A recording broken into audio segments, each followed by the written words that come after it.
Judgment in the matter of Northumbria Healthcare NHS Foundation Trust against Commissioners for His Majesty's Revenue and Customs. Lady Simler will hand down this judgment. This appeal concerns the question whether value-added tax, VAT, should have been charged on the supply of car parking by Northumbria Healthcare NHS Foundation Trust to visitors and others using Trust car parks. Ordinarily, VAT is charged on the supply of goods and services.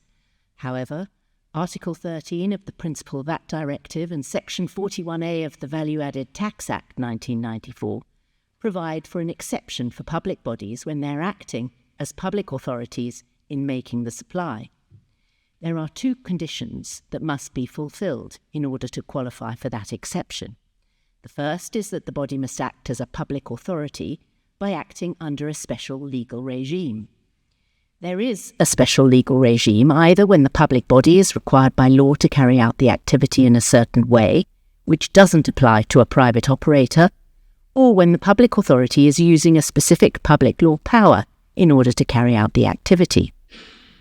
If the first condition is fulfilled, the public authority is treated as non-taxable for the purpose of the supply in question, and so doesn't have to charge VAT on that supply, unless treating the public authority as non-taxable in these circumstances would lead to significant distortions of competition. That is the second condition. In this case, the Trust provided paid-for car parking at various sites between 2013 and 2016. Argued that it was acting under a special legal regime because there was guidance issued by the Department of Health regarding its car parking operations, and it was under a general public law obligation to follow that guidance absent good reason not to. Also, that treating it as non-taxable would not lead to significant distortions of competition. It argued it was therefore not a taxable person when it supplied that car parking, and the VAT it had paid should be returned by HMRC. An alternative argument was pursued by the Trust, but that argument failed in the tribunals and was not pursued on the appeals, and so is not discussed further. HMRC rejected the Trust's VAT reclaim. Both the first-tier tribunal and the upper tribunal dismissed the Trust's appeal. The Court of Appeal allowed the Trust's appeal, and HMRC appealed to this court. The Supreme Court unanimously allows the appeal. Lord Hodge and I give the judgment with which Lords Hamblin, Burrows and Richards agree. In the judgment, we consider the requirements of a special legal regime. The case law of the Court of Justice of the European Union, the CJEU, has established that the exception in Article 13 must be applied strictly. The determining factor is whether the activity is governed by the ordinary legal conditions that apply to private suppliers, or whether there is a special legal regime that governs or materially affects the way the public body must carry out the activity. The legal obligation on the public body must also have the necessary quality of legal certainty that is fundamental to the VAT system. The question is not about the source of the legal obligation, but its substance and effect. We conclude that the Court of Appeal was wrong to hold that externally issued guidance combined with the general public law obligation to adhere to the guidance, absent good reason not to, was sufficient to amount to a special legal regime. Guidance, even when externally imposed, doesn't impose legal obligations. It provides a framework within which a public body should ordinarily act, and that is insufficient. The existence of a general public law duty to follow guidance does not change this. A body can still choose not to follow the guidance. A general public law obligation to follow guidance is not therefore a condition laid down by national law for the pursuit of the activity in question. And the difference between internal and external guidance in this regard is not a difference of substance, because an internal policy can potentially be changed, albeit more easily, but while it is in force, the body must apply the policy or guidance, again, absent good reason not to. More generally, the first condition in Article 13, subsection 1 is that the body is a public body subject to public law. All public bodies are under general good practice obligations, which include the obligation to comply with policies and guidance. If the general obligation to comply with guidance were sufficient to meet the first condition, then all public bodies would automatically satisfy it. It comes very close to saying that, since I'm a public authority, whatever I do, I'm acting as a public authority, and that is impermissible and would deprive the first condition of any meaningful effect.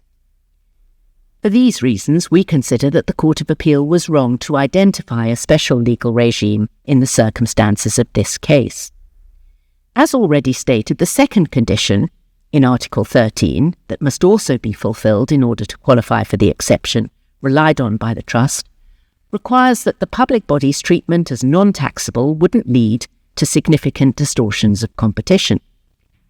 Although, strictly speaking, the question whether this condition arises is not relevant because no special legal regime was established in this case, since the parties presented full arguments and the Court considered it appropriate to address the issue, we did so. The aim of this condition is to guarantee fiscal neutrality by ensuring that two similar supplies of services are taxed in the same way, and that private operators are not placed at a disadvantage because they're taxed when public bodies supplying a similar service are not. The question at the heart of the second condition is whether the different treatment of public and private bodies in relation to the same or a similar activity for VAT purposes would lead to a distortion of competition that is more than negligible. In the judgment, we consider the principles established by the CJEU as applicable to this condition. Distortion of competition includes potential competition, provided there is a real, not just a hypothetical possibility of a private operator entering the market. The inquiry requires an analysis of the activities as such, without reference to any particular local market in which the particular case occurs, and therefore is done at a fairly high degree of abstraction. How the condition is proved will depend on the circumstances of the individual case. Here, the service provision is car parking for reward at or near hospital sites. It's not a service provided solely in order for people to visit the hospital, and there was no finding by the tribunal that the parking was restricted to hospital users only. Therefore, when considering competition, the comparison should be between hospital car parking and private car parking near the hospital that could be used for similar visits.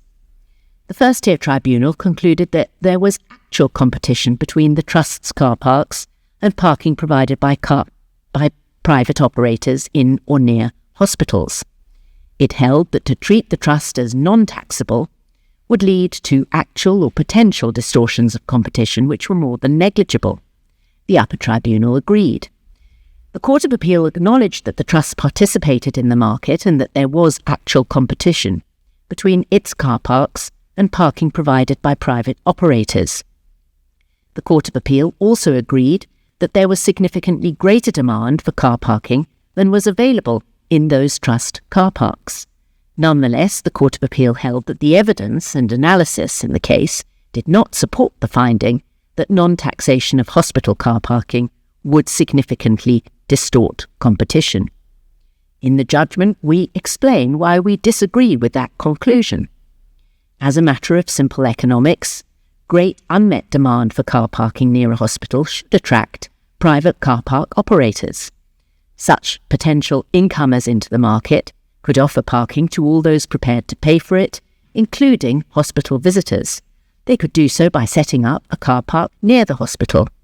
The fact that the Trust can retain the additional income that would otherwise be payable as VAT is therefore a barrier to entry for potential future entrants. That is not purely theoretical. Private car parking is a lucrative, nationally widespread economic activity. There is a real possibility that private operators would be deterred by the difference in VAT treatment in this case. We hold that the analysis conducted by the first-tier tribunal was an economic assessment with reference to the activity in question. The conclusion was one that it was entitled to reach on the evidence before it, and we hold that there was no error in the first-tier tribunal's approach to that evidence. The court will now adjourn.